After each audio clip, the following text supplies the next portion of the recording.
Picture a shy girl, her dream prom dress ripped to shreds by heartless bullies, her spirit crushed under their cruel laughter, only for a shocking twist to flip the script by dawn, silencing everyone in its wake. This is a raw, emotional tale of betrayal, resilience, and jaw-dropping redemption that will hook you from the first word to the last. If you crave stories that hit hard and keep you on edge, smash that subscribe button now to join our community and dive into unforgettable narratives like this one. Lila Grayson had spent her entire high school career perfecting the art of invisibility. At 17, she moved through the crowded hallways of Willow Creek High in upstate New York like a ghost, her mousy brown hair falling in soft waves over her hazel eyes, shielding her from the world. Her oversized sweaters and faded jeans were her armor, a silent plea to be left alone in a school where popularity was a currency she couldn't afford, and cruelty was its tax. She wasn't bullied in the loud, overt way some kids were. She was simply unnoticed, a shadow among the glitter of cheerleaders and jocks. But invisibility, Lila would learn, was a fragile shield, and prom night, her one chance to step into the light, would test just how breakable it was. Willow Creek High was a sprawling suburban campus, its red brick walls plastered with posters for the upcoming Night Under the Stars prom. The air buzzed with excitement in April as seniors swapped stories of dress fittings and limo rentals.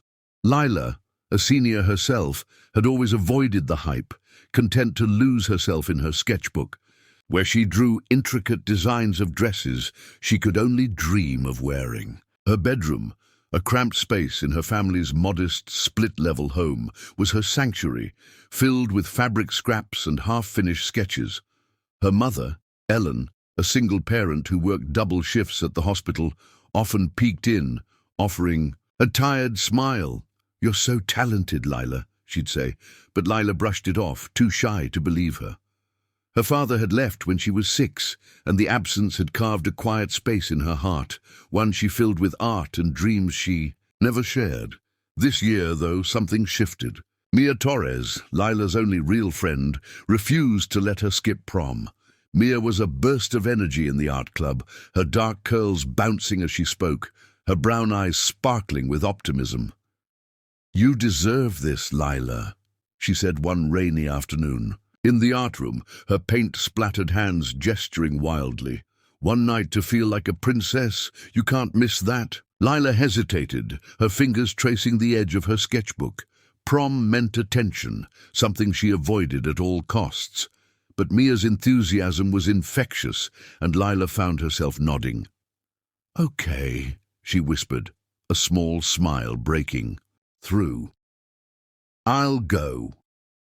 For weeks, Lila poured her heart into her prom dress. She saved every penny from her part-time job at the Book Nook, a cozy bookstore downtown where she shelved novels and dreamed of other worlds. She bought yards of lavender chiffon, silver thread, and tiny glass beads, sketching a gown that was both delicate and bold. Night after night she stitched in her bedroom, her sewing machine humming as she crafted a bodice that hugged her frame and a skirt that flowed like moonlight on water. The embroidery was her favorite part, swirling patterns of stars and vines, each stitch a piece of her soul. When she tried it on, twirling in front of her cracked mirror, she felt something new, beautiful. For the first time, she imagined walking into prom, not as the invisible girl, but as someone who could be seen. The trouble started, as it often did, with Vanessa Caldwell. Vanessa was the undisputed queen of Willow Creek High, her blonde hair always perfectly curled, her blue eyes cold and calculating. She ruled with a clique of loyal followers, Chloe, Britt, and Lauren, each as vicious as the next. Vanessa had a predator's instinct for weakness, and Lila, with her quiet demeanor and sudden decision to step into the spotlight, had unknowingly caught her attention. It began subtly, with whispers in the cafeteria, Who does she think she is? Playing dress up like she belongs." Vanessa's voice carried just enough for Lila to hear, her tone laced with mock pity. Chloe's giggle followed, sharp and mean. Lila ducked her head, pretending to focus on her lunch, but the words sliced through her. She told herself it didn't matter. Prom was one night. She could survive one night. But Vanessa's cruelty wasn't so easily ignored. The week before, prom, the taunts escalated. Lila arrived at school to find her locker covered in sticky notes, each scrawled with a single word. Freak. Loser. Wannabe. Her hands trembled as she peeled them off, stuffing them into her backpack. Before anyone could see, she didn't tell Mia, who would have marched straight to the principal, nor did she tell her mother, who had enough to worry about. She didn't even tell Mrs. Hargrove, the guidance counselor who always seemed to notice when Lila was struggling. Shame kept her silent. She was the girl who didn't make waves, who didn't fight back. She just wanted to get through it. On the Friday before prom, Lila was in the art room, alone, putting the final touches on a mural for the prom decorations. The mural was her pride and joy. A starry night sky with swirling galaxies. A backdrop for the Night Under the Stars theme. She was lost in her work, her paintbrush gliding across the canvas when the door creaked open. Vanessa and her posse slipped in, their heels clicking like claws on the linoleum. "Nice dress, Grayson," Vanessa said, her voice dripping with mock sweetness as she leaned against a table, eyeing the lavender gown hanging on a rack nearby. Lila froze, her heart pounding. She'd brought the dress to school to show Mia, a rare moment of bravery. Now, it felt like a mistake. "It's almost cute how hard you're trying," Vanessa continued, stepping closer. Before Lila could move, Chloe grabbed the dress, her manicured nails digging into the fabric. With a sickening rip, the chiffon tore, the sound echoing in, Lila's ears like a gunshot. Britt and Lauren joined in, laughing as they shredded the delicate embroidery, the skirt falling apart in strips. Lila's scream caught in her throat, her body paralyzed as her creation, her one chance to feel beautiful, was destroyed. "You didn't think you'd actually pull this off, did you?" Vanessa said, tossing a scrap of fabric at Lila's feet. "Stay in your lane, weirdo." They left her there, surrounded by the ruins of her dream, tears streaming down her face as she clutched the tattered remains. Lila didn't go home that night. She couldn't face her mother's questions or Mia's pity. Instead, she stayed in the art room until the janitor, Mr. Ruiz, gently knocked on the door. "You okay, kid?" he asked, his weathered face kind but concerned. Lila nodded, wiping her eyes, but the lie was obvious. She gathered the scraps of her dress and stuffed them into her backpack, her hands shaking. At home, she locked herself in her room, the tattered fabric spilling across her bed like a crime scene. She didn't sleep. She just stared, replaying the moment over and over. Vanessa's smirk, Chloe's laugh, the sound of tearing fabric. She felt small, stupid, for thinking she could be anything other than invisible. But something shifted in the early hours of Saturday morning as the first light of dawn crept through her window. A spark of defiance, small but fierce, flickered in her chest. She wasn't going to let Vanessa win, not completely. She didn't have the money or time to make another dress, but she had her hands, her creativity, and a stubborn streak she'd never fully acknowledged. She pulled out her sewing box and started digging through her closet, her attic, anywhere she could find fabric. Old thrift store finds, curtains, tablecloths, a faded prom dress her mum had worn in the 90s, became her materials. By noon, she was cutting and stitching, her fingers moving with a fury she didn't know she had. The result was a patchwork gown, bold and chaotic, with jagged seams and unexpected bursts of color, deep blues, fiery reds, soft creams. It wasn't perfect, but it was hers, a rebellion in cloth, a middle finger to Vanessa's cruelty. When Mia came over that afternoon, her jaw dropped. "Lila, this is incredible," she said, her voice full of awe. "It's like you turned pain into art." Lila managed a small smile, but inside she was terrified. Could she really walk into prom wearing this? Could she face Vanessa and her clique? Prom night arrived, a warm spring evening with a sky full of stars. The gym was transformed into a glittering wonderland, fairy lights twinkling above a dance floor packed with sequined dresses and ill-fitting tuxes. Lila arrived late, slipping in through a side door, her patchwork dress catching the light in strange, beautiful ways. Heads turned, but not in the way she'd feared. Whispers followed her, not cruel, but curious, even admiring. Mia, radiant in a simple emerald gown, grabbed her hand and pulled her onto the dance floor. "You're a freaking rock star," Mia whispered, and for a moment Lila believed her. She moved to the music, her dress swirling around her, and for the first time in years, she felt alive. But then she saw Vanessa across the room, her red dress clinging to her like a second skin, her eyes narrowing as she spotted Lila. The air grew heavy, and Lila's courage wavered. She braced herself for the inevitable attack, a cutting remark, a public humiliation. But it didn't come. Instead, something stranger happened. Vanessa's smile faltered and she turned away, whispering urgently to Chloe. Lila frowned, confused. Had she won? Had her defiance actually worked? She danced with Mia, trying to lose herself in the music, but the unease lingered. As the night wore on, she noticed other oddities. Students glancing at her, then quickly looking away. Teachers whispering in corners, even the DJ Ethan, a junior who was usually oblivious, staring at her with wide eyes. Ethan was an unlikely figure in Lila's story. A lanky kid with messy black hair and a penchant for retro band t-shirts. He was a tech nerd who ran the AV club and moonlighted as the school's go-to DJ. He'd never spoken to Lila before, but she'd seen him around, always tinkering with equipment or joking with his friends.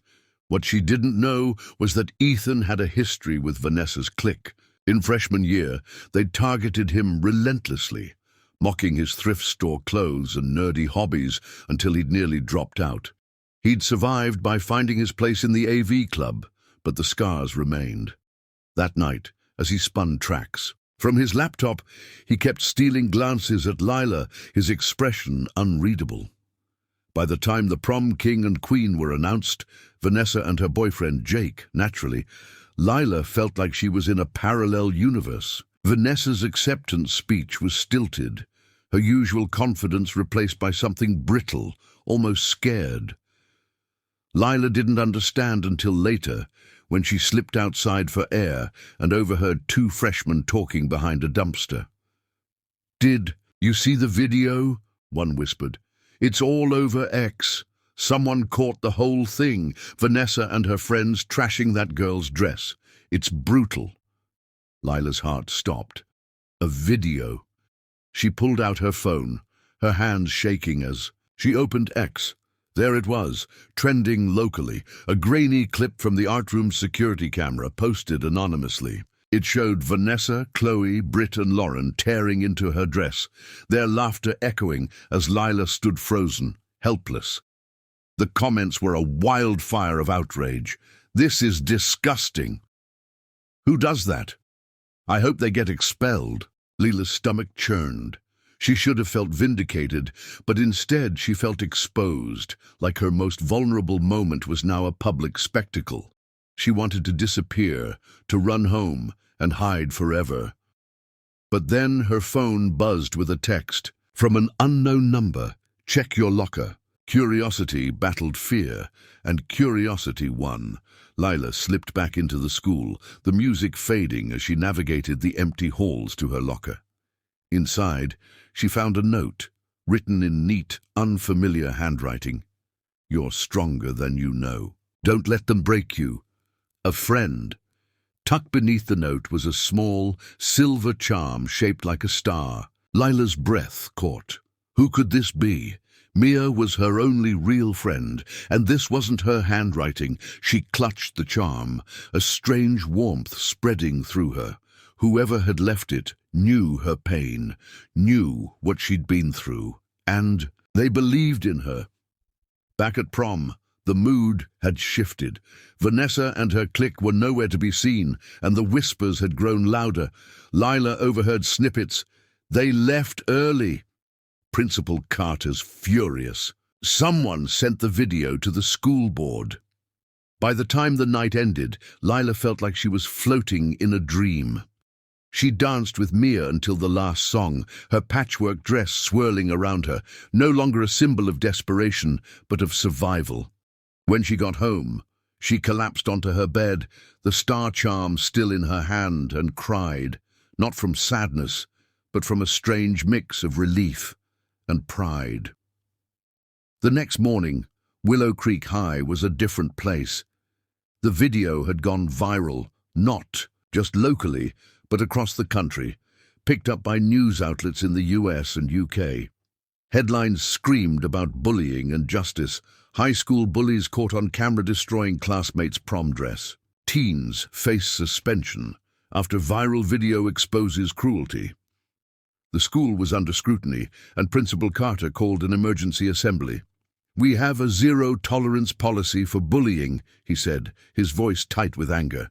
"The students involved will face consequences." Vanessa, Chloe, Britt, and Lauren were suspended.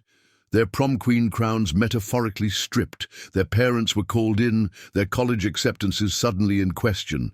The town buzzed with gossip, and Lila's name was on everyone's lips, not as the invisible girl, but as the one who'd survived. Lila, though, wasn't ready to be a hero. The attention was overwhelming, a spotlight she'd never wanted. Reporters called her house, asking for interviews. Classmates who'd never spoken to her before offered awkward apologies or curious stares. Mia was her anchor, deflecting the attention with her trademark humor. "You're famous, girl," she teased, but her eyes were soft with concern. Lila didn't feel famous. She felt raw, like an open wound. The video had given her justice, but it had also exposed her pain to the world. She spent days avoiding her phone, sketching in her room, trying to make sense of it all. The real shock came a week later, when the truth about the video emerged. Ethan, the DJ, had confessed to Mia in the art room, his voice low and nervous. He'd found the footage while setting up the art room's AV system for prom. The security camera, an old model that no one thought worked, had captured everything. Ethan had been bullied by Vanessa's clique in freshman year, his confidence shattered until he found refuge in the AV club. When he saw the footage, he saw a chance to expose them, not to hurt Lila, but to give her justice. He'd posted it anonymously, using a burner account, and watched it spread like wildfire. "I didn't know it would blow up like this," he told Mia, his face pale. I couldn't let them get away with it." Mia told Lila that night, her voice gentle as she relayed Ethan's story. Lila listened, her heart racing. She didn't know whether to be angry or grateful. Ethan had turned her private pain into a public crusade, but he'd also given her a voice she didn't know she had. She thought of the star charm, the note in her locker. That wasn't Ethan. Mia swore she didn't know who it was, but Lila had a guess. Mrs. Hargrove, the guidance counselor, had always watched her closely, her kind eyes catching the moments when Lila thought no one was looking. The handwriting matched too, neat, deliberate, like the notes Mrs. Hargrove left on her desk. Lila never asked her directly, but she carried the charm everywhere, a quiet reminder that she wasn't alone. The weeks that followed were a whirlwind. Vanessa and her clique returned to school, their heads down, their power gone. They avoided Lila, their eyes averted in the halls.